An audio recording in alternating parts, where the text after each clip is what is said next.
Would everybody stand for a moment? You know you need to work off those cookies. Okay. All right. Raise your hand as high as you can. Take your right hand. Can you see me in the back? I am standing. All right. Form a fist. All together, touch your chin. This is your chin. For those of you, be honest now, for those of you who did this, why? You saw me do it. Am I that powerful? What this demonstrates is this.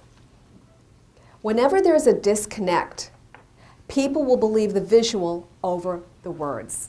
In other words, people literally will discount what you just said in order to believe what they see. They will discount what they hear in order to believe what they see. That is the power of the visual.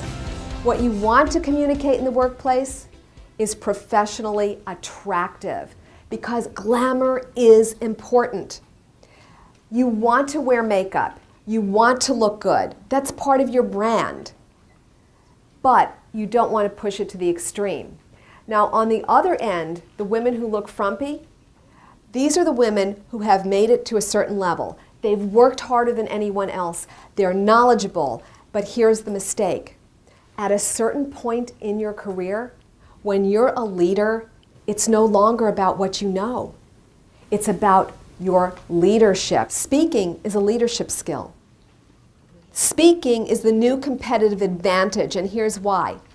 We are in such a society of commoditization that it's really hard to differentiate anymore.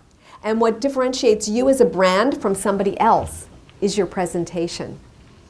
So it behooves us to do it and do it well.